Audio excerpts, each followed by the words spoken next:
नमस्ते।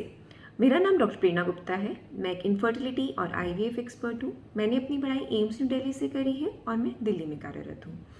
आज मैं आपके सामने एक बहुत ही बेसिक वीडियो लेकर आई हूँ जिसमें मैं आपसे व्हाट इज़ इनफर्टिलिटी या बांझपन क्या है, इसकी डेफिनेशन क्या है, इसको डायग्नोज कैसे किया जाता है और इसकी मोटे मोटे तौर पर क्या कारण होते हैं, इसके बारे में एक छोटा सा वीडियो डिस्कस करूँगी। तो सबसे पहले इनफर्टिलिटी की डेफिनेशन क्या है। इनफर्टिलिटी या बांझपन हम तब मानते हैं जब आपको 12 महीने 12 मंथ्स आप अनप्रोटेक्टेड इंटरकोर्स कर रहे हैं, आप प्रेगनेंसी के लिए ट्राई कर रहे हैं और प्रेगनेंसी नहीं हो पा रही है, तब हम इसको इनफर्टिलिटी की डेफिनेशन देते हैं। अगर आपकी उम्र 35 के नीचे है तो 12 महीने से पहले आपको कोई इन्वेस्टिगेशन के लिए नहीं कहा जाता, लेकिन अगर आपकी उम्र 35 के अबव है तो फिर हम आपको विदिन 6 मंथ्स ऑफ ट्रायल के बाद डॉक्टर को दिखाने के लिए बोलते हैं। वो हम इसलिए बोलते हैं कि जब आपकी उम्र 35 से कम है तो आपके पास टाइम है ट्रायल करने के लिए, लेकिन जब आपकी उम्र 35 के अबव है तो आपके पास टाइम प्रेगनेंसी करने के लिए, मतलब प्रेगनेंसी के लिए ट्राई करने के लिए कुछ ही साल बचे हैं, क्योंकि आफ्टर 40 प्रेगनेंसी होना डिफ़िकल्ट हो जाता है। तो इसलिए हम नहीं चाहते कि आप ज़्यादा देर तक ट्राई करें और फिर प्रेगनेंसी नहीं हो और आप हमारे पास आएँ, तब तक हमारे पास जो एग्रेसिव ट्रीटमेंट्स हैं उनकी भी सक्सेस रेट कम हो चुकी हो। तो इनफर्टिलिटी का मतलब हम 12 महीने से ट्राई कर रहे हैं और हमें प्रेगनेंसी नहीं हो रही है तो हम डॉक्टर को दिखाने जाते हैं। अगर हमारी उम्र ज़्यादा है तो हम जल्दी विदिन 6 मंथ्स चले जाते हैं। इनफर्टिलिटी का ये 12 महीने का डेफिनेशन इसलिए रखा गया है क्योंकि ऑलमोस्ट 80% कपल्स जो ट्राई कर रहे होते हैं वो विदिन 12 मंथ्स कंसीव कर जाते हैं। अगर आप नहीं कंसीव कर पा रहे हैं तो कोई ना कोई इशू हो सकता है। ज़रूरी नहीं है कि आप 12 महीने तक वेट करिए।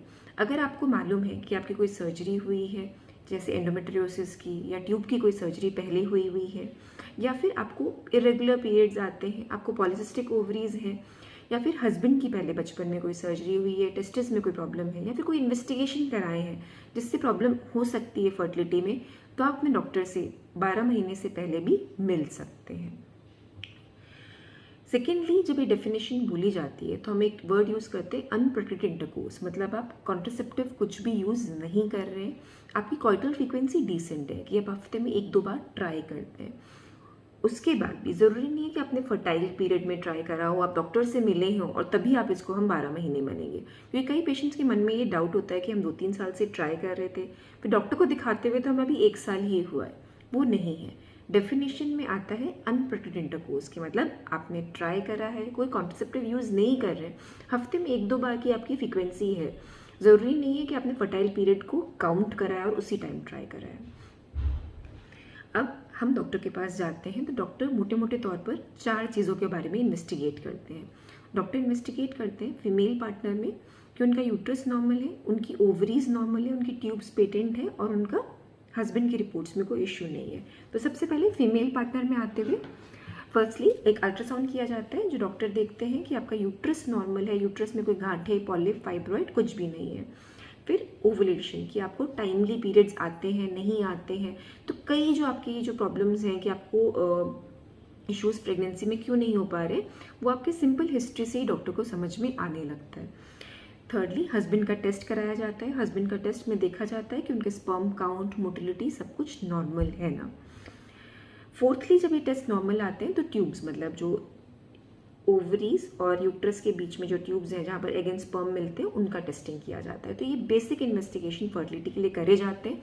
अगर आपकी उम्र 35 के कम है तो 12 महीने के बाद, और अगर आपकी उम्र ज़्यादा है तो पहले कर लिए जाते हैं।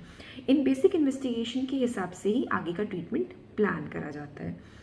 ये बहुत ज़रूरी है जब आप फर्टिलिटी के लिए प्लान करें तो आप एक हेल्दी लाइफस्टाइल हो। अगर आप स्मोकिंग कर रहे हैं, कोई प्रॉब्लम्स है, तो उसकी वजह से भी आपको अनएक्सप्लेन फर्टिलिटी की ये सब चीज़ें नॉर्मल होने के बाद भी कंसेप्शन होने में दिक्कत हो सकती है। तो जब भी आप प्रेगनेंसी के लिए प्लान करते हैं तो एक हेल्दी लाइफस्टाइल बहुत इंपॉर्टेंट। तो होपफुली आपको समझ में आया होगा कि आज इनफर्टिलिटी जब हम कब कहते हैं, जब हमें ट्राई करते हुए टाइम हो गया और कंसीव नहीं हो पा रहा है। इनफर्टिलिटी के ट्रीटमेंट के लिए हमें एक रिप्रोडक्टिव एंडोक्रिनोलॉजिस्ट के पास या फर्टिलिटी के डॉक्टर के पास जाना होता है, जिसमें ये मोटे मोटे तौर पे एक अल्ट्रासाउंड और हस्बैंड के स्पर्म के टेस्ट करे जाते हैं और आपके एक बेसिक इन्वेस्टिगेशन हीमोग्लोबिन, थायराइड के करे जाते हैं कि आप हेल्दी हैं, और उस हिसाब से आगे चला जाता है। होपफुली आपको ये इन्फॉर्मेशन इन्फॉर्मेटिव लगी होगी, आपने कुछ नया ही जाना होगा। धन्यवाद।